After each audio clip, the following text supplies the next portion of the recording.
Again, a warm welcome. I'm Michael Beale, NLP trainer, NLP coach trainer, stakeholder centered coach. A coaching framework, an NLP coaching framework.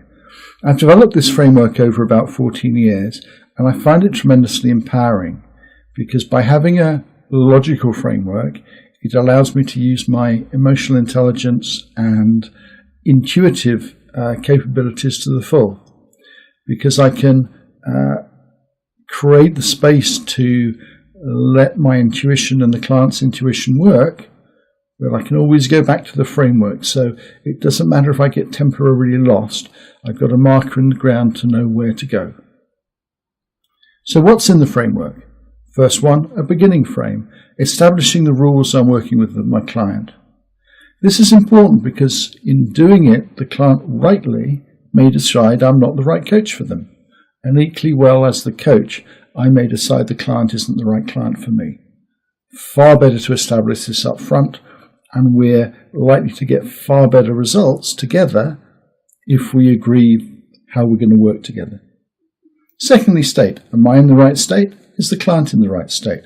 It's worth establishing this up front, because if I'm not in the right state, I shouldn't be doing the coaching. And if the client is in the right state, before I do anything else, I want to help the client get into the right state so they can benefit from what we do.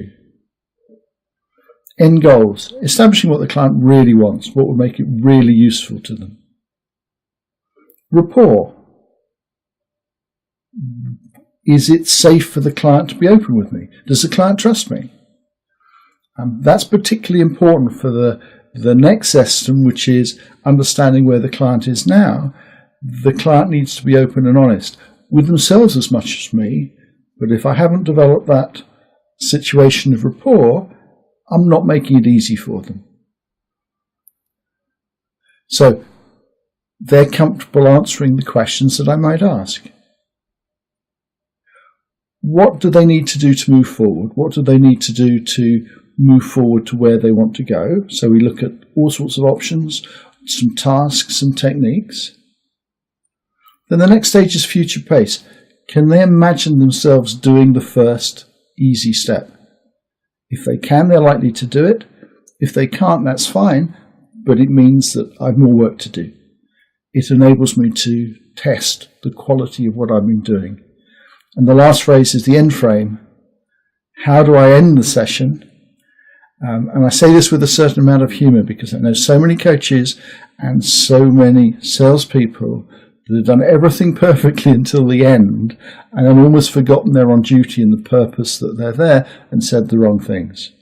So it's just making sure we say exactly the right things at the end to support all the work that we've done up to then.